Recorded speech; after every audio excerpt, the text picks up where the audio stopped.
하나 말씀하시겠습니다. 나는 질그릇입니다. 질그릇이라는 제목으로 잠깐 은혜를 나누도록 하겠습니다. 그 스크루 테이프의 편지라는 책이 있습니다. 그 C.S. 루이스라는 그 작가가 쓴 책인데 이 책 제목이 스크루 테이프의 편지예요.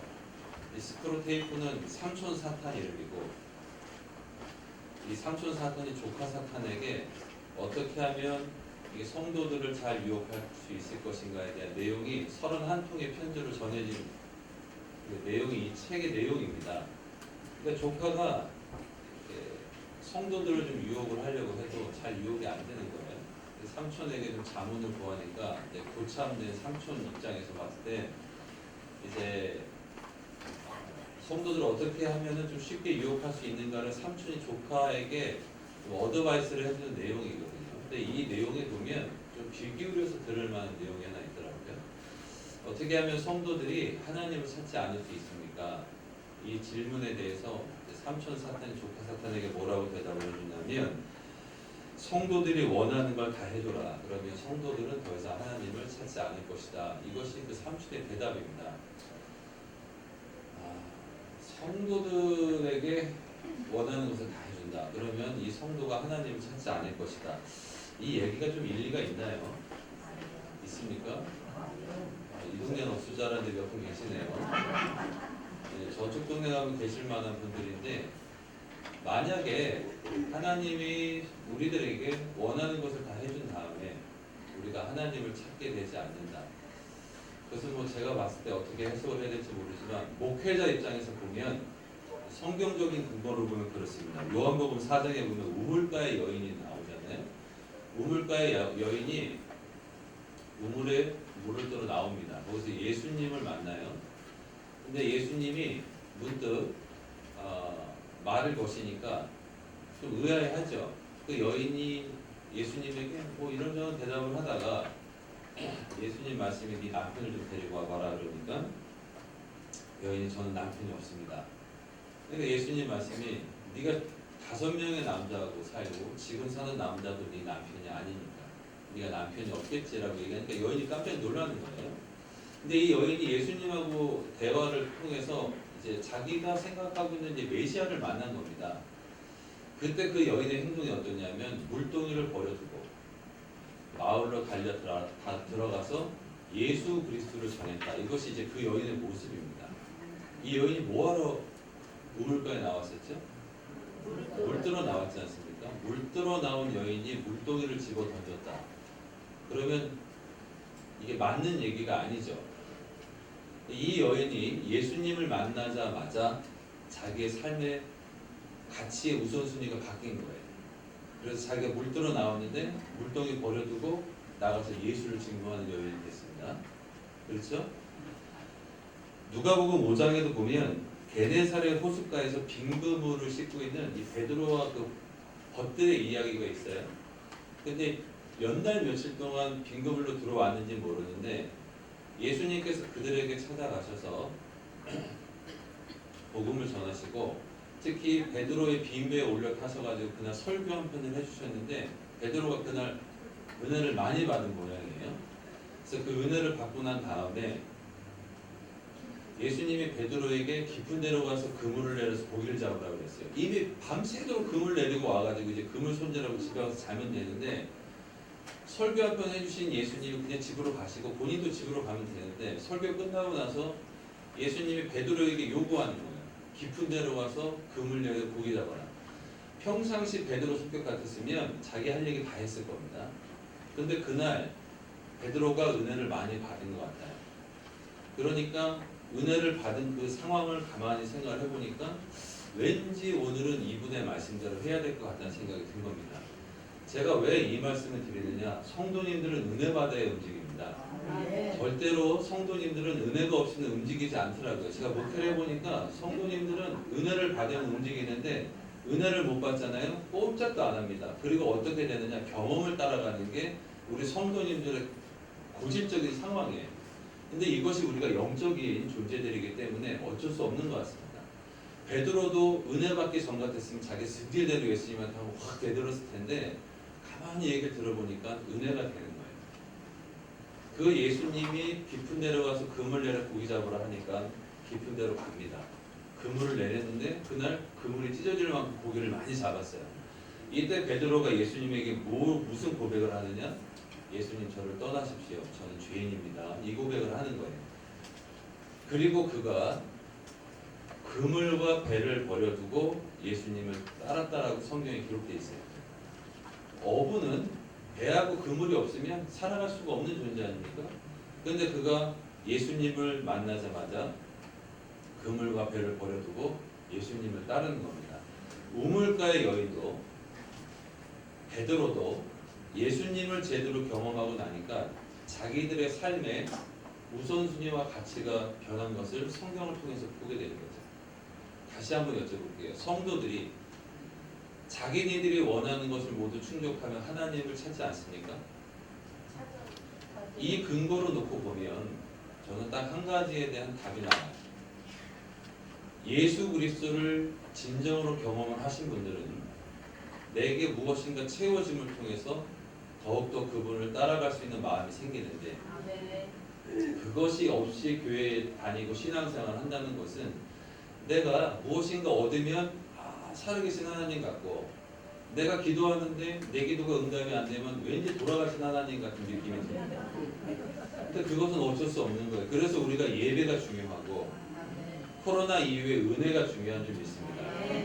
그래야 우리가 예배를 통한 은혜를 통해 예수 그리스도를 진정으로 경험을 하게 되고, 그 경험을 통해서 예수 그리스도를 따라가는 온전한 삶이 나타나게 된다.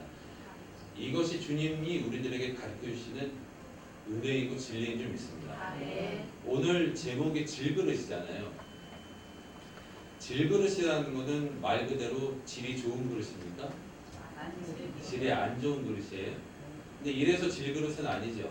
사람의 손으로 볼품없게 만들어진 그릇이 질그릇입니다. 근데 성경적인 의미를 보면 질그릇은 그냥 가치 없는 존재, 메마른 존재를 상징할 때는 질그릇 이렇게 이야기를 합니다. 근데 왜 성경이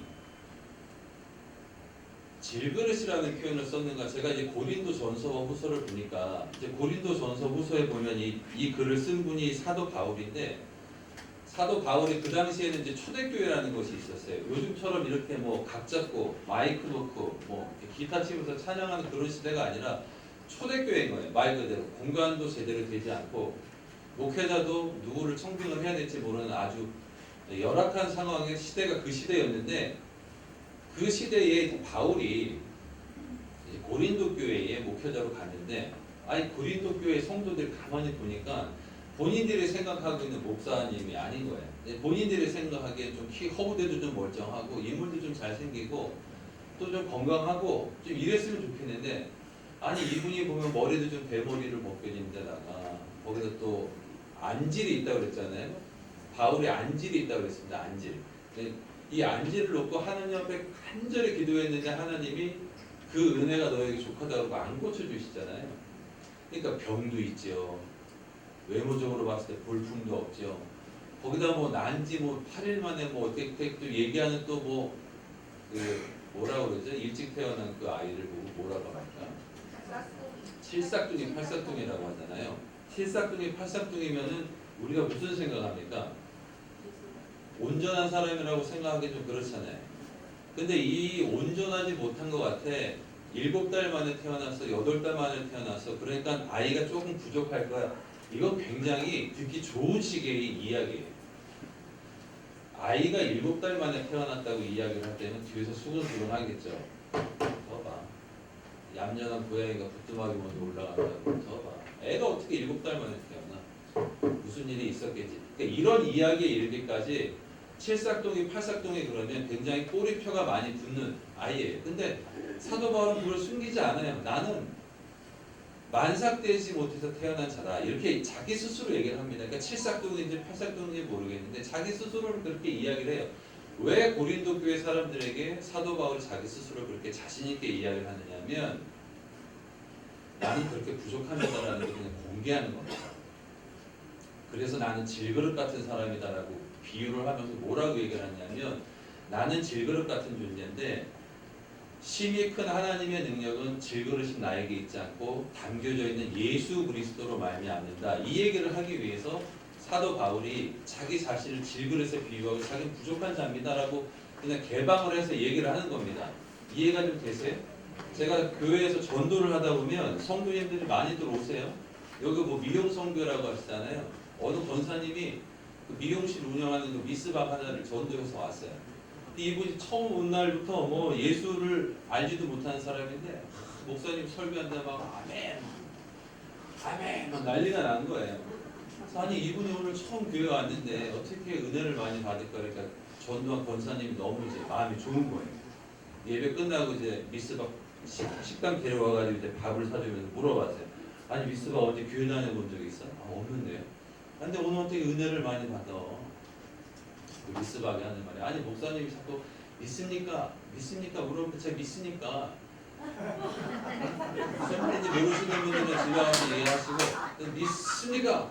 그러니까 자기가 믿으니까 그냥 믿으냐고 물어보지 그래서 다들 그냥 네 안 하면 그냥 아멘 하니까 그냥 아멘 할 거라는 거예요. 잘 이해가 안 되시면 오늘 집에 가서 한번 하시면 근데 믿습니까? 아멘. 믿습니까? 아멘. 그럼 뭐 계속 대답을 한 거죠. 질문의 요지가 뭔지 모르니까 대답도 엉뚱한 대답을 한다는 거예요. 교회 다니면서도 그런 어떤 본질을 벗어난 이야기들을 통해서 신앙에 대한 어떤 직접적인 이 은혜가 없잖아요. 예수 그리스도를 제대로 경험하지 못하고 신앙생활을 하다 보면 우스갯소리 같지만 이런 비슷한 일들이 우리 신앙생활에도 나타날 수 있다는 겁니다. 그래서 사도 바울은 교회라는 것도 목회자라는 존재도 다 부족한 존재인데 우리가 다 부족해도 우리를 통해서 나타나신 예수 그리스도만이 우리들에게 온전함을 주신다는 것을 고백하기 위해서 사도 바울은 질그릇이라는 표현을 쓴 것입니다. 근데 주님이 우리 이렇게 성교회를 가만히 한번 보세요. 우리가 완벽합니까?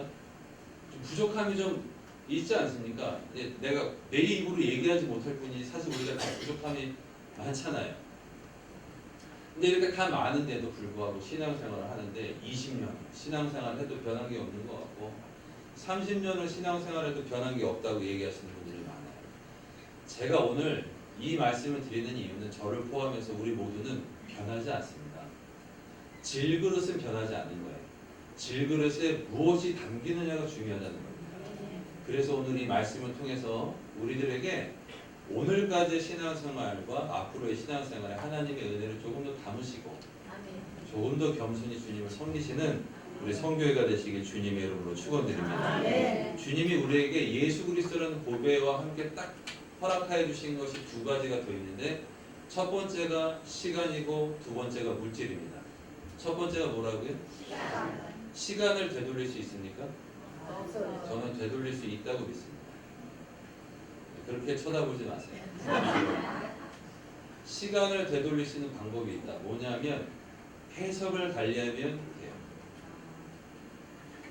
요전에 뭐 재벌집 막내 아들이라고 그 잘생긴 송중기 우리 장로님도 송씨시지 않습니까? 송중기가 나와서 이제 하는 그 드라마를 보니까 현재 기억을 가지고 과거로 돌아가요. 그래서 잘못된 것을 바로잡고 그리고 많은 돈을 벌더라고요. 뭐 분당 땅이 뭐 오를 것이다. IMF 터지기 전에 달러를만 산다든가. 뭐 이런 이야기들이 그 내용에 나오더라고요. 만약 우리 성도님들이 만약 과거로 돌아갈 수 있다. 그럼 언제로 돌아가고 싶으십니까? 대답은 안 하시지만 몇 가지 있을 거예요. 아마 이 자리에 계신 분들 중에 결혼하기 전. 그때로 돌아가면 지금의 오빠하고는 살고 있지 않겠지. 물론 그 오빠도 지금의 언니하고 살고 있을지는 잘 모르겠지만 어쨌든 여러 부분에 과거로 돌아가고 싶으십니까? 라고 여쭤봤을 때 어느 시점을 딱 지목하는 이유는 그 과거의 상처 때문에 오늘날의 내 삶이 이렇게 됐다고 생각하시는 분들이 계시기 때문에 그런 것 같아요. 그래서 그때로 돌아갈 수 있으면 그 실수를 저지르지 않을 것이고 그러면 지금의 내 삶은 그 실수를 저지르는 때보다 훨씬 좀 편안하게 살 것 같다라는 게 머릿속에 있기 때문에 과거로 돌아가고 싶으십니까? 그러면 어느 시점이냐는 거를 딱 그 시점으로 잡게 되는 거예요. 그러면 만약에 그 시점으로 돌아갔어요. 그래서 그 실수를 저지르지 않았어요. 그리고 오늘로 다시 왔어요. 그러면 그 실수를 저지르지 않은 그때하고 지금을 비교해 봤을 때 지금이 훨씬 더 잘 살 수 있을 거라고 장담하십니까?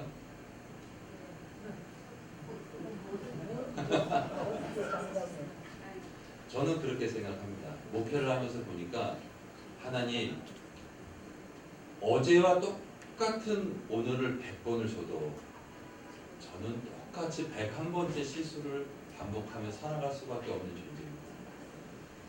저는 이 고백이 우리의 고백이 될 때 하나님이 우리들의 인생의 끈을 붙잡고 우리들의 인생을 이끌어 주신다고 확신합니다. 아멘. 내가 내 인생의 운전대를 붙잡고 핸들링을 할 때에 안전할 것 같지만 그것이 가장 위험하다고 느낄 수밖에 없는 것은 지나보면 후회가 있잖아요.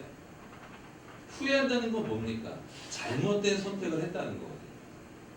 그래서 저는 하나님께서 우리에게 시간을 주셨을 때는 그 안에서 복을 누리라고 주셨는 줄 믿습니다. 그래서 그 복을 누리는 것이 하나님의 자녀로서 하나님의 백성으로서 응당 누려야 될 최고의 축복이라고 믿습니다. 아멘. 믿습니까? 아멘. 제가 목회하다 보면 그런 분들을 많이 만나요. 목사님, 제가 남편한테 사과받기 전에는 제가 두 눈을 감을 수가 없습니다. 제가 우리 시어머니한테 사과를 받기 전에는 제가 제 인생을 편안하게 살아갈 수가 없어요. 근데 어느 날 연락이 왔는데 시어머니가 뭐 오늘 내일 하신대. 임종예배를 드려달라고 그랬는데 전 임종예배를 잘 안 갑니다. 이과부터 드리는 편인데 하도 얘기를 해가지고 이제 가고 있는데 전화가 왔어요. 돌아가셨다고. 얘기 들어보니까 며느리야 내가 너를 그렇게 돌아가신 거예요. 그 며느님이 듣고 싶은 거는 이런 시험이 만나가지고 네가 얼마나 고생이 많았니? 내가 너한테 그러고 싶진 않았는데 뭐 이러쿵 저러쿵 하면서 결국은 이 시험을 용서해 나도 너를 용서한다. 이런 게 이제 우리 며느님의 머릿속에 항상 있었는데 이러다 그냥 돌아가신 거예요. 제가 그 얘기를 듣고 가만히 생각을 해보니까 저도 그렇고 의외로 많은 분들이 내가 누려야 될 행복의 끈을 상대방의 손에 쥐어주고 사는 경우가 참 많다라는 걸 느꼈습니다. 아니 그 사람한테 용서를 받아야 내가 행복하다면 내 행복의 끈을 그 사람 손에 쥐어지고 있는 거잖아요. 그 사람 때문이 아니래도 나는 행복하게 살아갈 수 있다. 이게 주님이 우리에게 주신 구원의 기쁨입니다.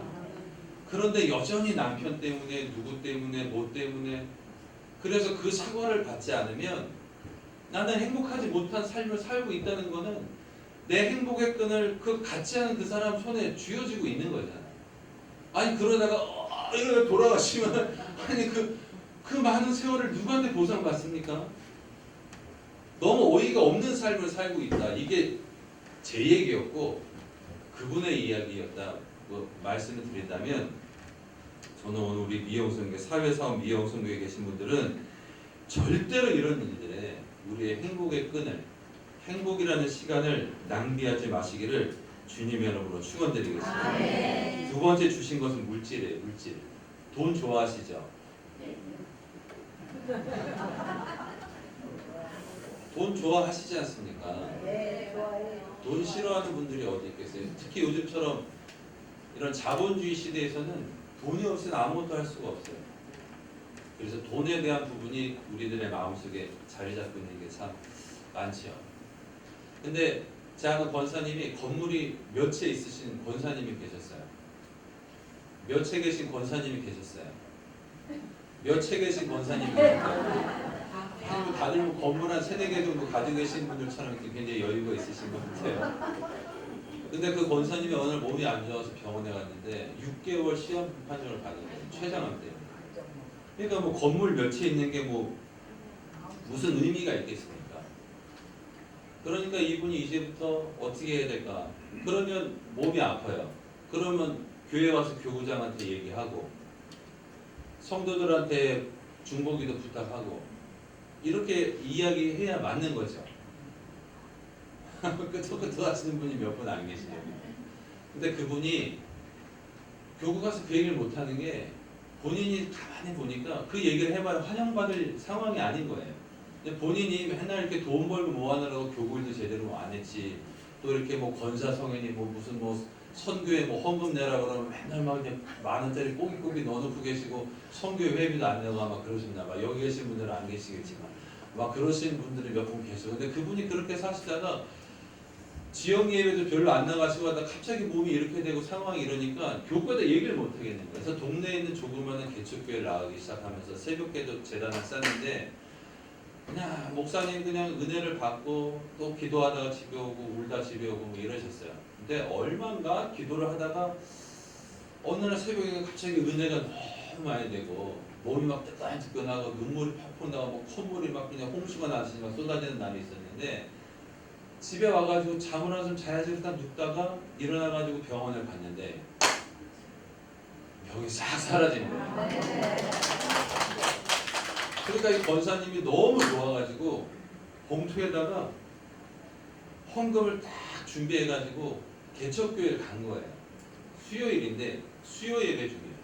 그러면 목사님들이 설교하면 대부분 뒤에 앉아 계시다 예배 끝나면 오시잖아요. 아닌데 이분이 문 열고 딱 들어오시는데 뒷자리에 앉으시는 게 아니라 중앙으로 뜨벅뜨벅 걸어 들어오시고 설교 중인데 개척교회라 성도님은 몇 분 안 계시지만 설교 중인데 근데 오니까 이제 목사님도 눈 땡그레지고 성도님들도 눈이 땡그레지고 그런데 권사님이 오시더니 목사님 그동안 제가 새벽에 나와서 기도하고 있는데 하나님이 은혜 가운데 저를 치유해 주셨어요. 너무 감사해가지고 제가 오늘 봉투 하나 준비해가지고 목사님 감사함을 가지고 왔습니다. 그리고 다 올려놨어요. 그리고 돌아서 가셨는데 권사님은 문 밖으로 나가셨는데 이제 문제 목사님이에요. 이 목사님이 이분이 건물이 몇 채인 걸 아는데 이분이 죽음에서 노염함을 받았다는 소리를 듣고 이 봉투를 보니까 투시도가 뭐 투시 능력이 있는 것도 아닌데 여기 얼마가 들었을 줄 알아요. 그러니까 갑자기 막 머리가 하얘지면서 막 설교 제목도 안 나도 생각도 안 나고 어디까지 설교했는지 생각이 안 나고 야 오늘은 우리 아들하고 소고기 한번 먹나? 막 이런 생각이 막 드는 거예요. 개척교회니까 애 막 피아노 가고 싶어해도 막 못 보내고 막 이러는데 이번 달은 피아노 보낼 수 있나 막 머릿속에 막 수만 가지 상상이 막 떠오르고 설교를 어떻게 끊는지도 모르고 평소 같으면 예배 끝나면 문 앞에 가서 성도들 나오면 할렐루야 놀렐루야 하면서 이렇게 고개 드리는데 이날은 그냥 예배 끝나자마자 이거 넣어가지고 그냥 화장실로 달려가신 거예요. 가셔가지고 이제 봉투를 싹 여는 거예요. 이제 하나님 그리고 은혜를 주시라 나를 불쌍히 여기시라 그러면서 봉투에 바람 넣어가지고 이제 봉투 안을 봤는데 5만 원이 들어있는 거예요. 목사님이 몇 번을 보신 거예요. 권사님 봉투를 바꿔서 주고 가셨어요.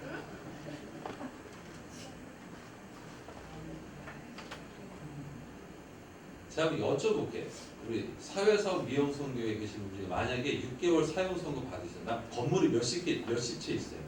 내가 6개월 일단 사용선고 받았는데 하나님 나 치료해 주셨어. 나는 건물 하나 정도는 우리 선교회에다 헌금한다면 손 들어보세요. 그러면 이분 중에 지금 건물 있는 분들만 계속 손 들고 계세요. 내 이럴 줄 알았어. 이럴 줄 알았어. 제가 오늘 송장로님 뵙고 제가 여기 왔는데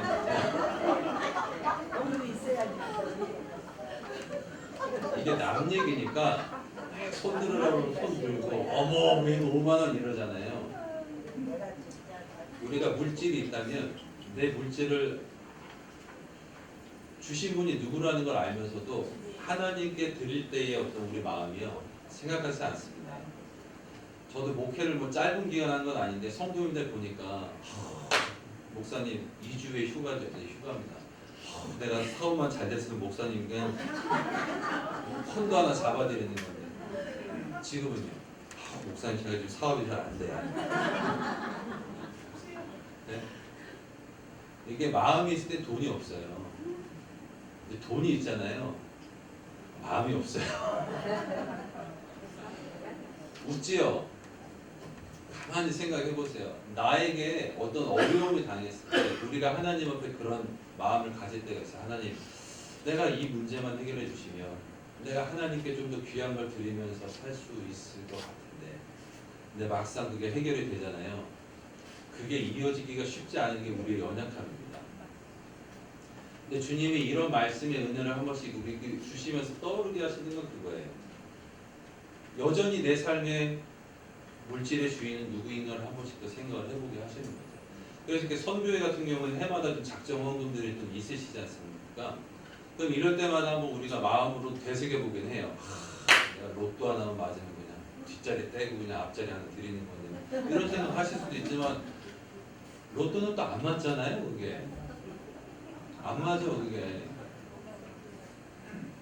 그래서 우리가 그런 물질에 대해서 생각을 해볼 때 딱 한 가지, 나에게 주신 분이 누구신가를 생각하고 우리가 그 물질에 대한 기준을 다시 삼을 때에 하나님께 드릴 수 있는 마음이 생겨나는 줄 믿습니다. 주님이 나라는 질그릇이 변하지 않는다는 걸 알아요. 30년 신앙생활해도 40년 신앙생활해도 여전히 내가 질그릇처럼 부족할 걸 아세요. 근데 하나님은 거기다가 시간을 넣어주시고 물질을 넣어주셔가지고 우리들의 삶을 유택하게 해주시고 복을 누리게 해주신 줄 믿습니다. 마지막으로 우리가 가장 중요한 게 뭐냐면 그릇의 청결이에요. 아무리 좋은 걸 담으려고 해도 그릇이 지저분하면 거기 담을 수가 없지 않습니까? 그래서 그릇이 깨끗한 것이 가장 중요한데, 이 그릇을 닦을 수 있는 힘이 어디서 있느냐? 예수 그리스도의 보혈에 있는 줄 믿습니다. 우리 권사님 한 분이 젊은 시절 30대 때 사별하시고 이 5살 난 딸을 키우시는데 새벽 가면 기도하고, 기도 끝나면 이제 막 옥수수 감자 막 삶은 거 시장 가서 막 파시고 하면서 장사를 하고 사셨어요. 근데 이제 오랜 시간이 지나가지고 딸이 피아노를 잘 쳐가지고 어느 유명한 대학교의 교수가 됐어요. 그러니까 이제 이 교수가 된다면 이제 수입이 생기니까 딸이 엄마한테 그런 거예요. 엄마 이제 고구마 감자 뭐 이런 거 팔지 말고 이제 엄마도 해외여행 좀 다니면서 편하게 살아, 이렇게 얘기하니까 엄마 고맙지 않습니까? 근데 엄마가 딸한테 부탁한 게 있어요. 엄마가 한평생 새벽기도 빼먹지 않고 널 위해서 기도하고 하나님이 널 귀한 자리로 세우셨는데 부탁이 하나 있다. 뭔데 엄마? 너 엄마 다니는 교회 가서 예배드리고 예수님 영접하고 남은 인생 예수님하고 동행하면서 살았으면 좋겠다. 딸이 가만히 생각해보니까 엄마 맨날 새벽에 나가고 눈물로 기도하고 하는 걸 기억하거든요. 그래 알았어 엄마 같이 나갈게. 그리고 그날 엄마를 따라서 교회를 갔어요. 갔는데 그날 교회에 가가지고 설교를 가만히 듣는데 잘 모르겠어요. 무슨 얘기를 하는지. 초신자들 그러잖아요. 뭐 예수 그리스도 얘기하면 잘 모르잖아요. 십자가 얘기도 모르잖아요.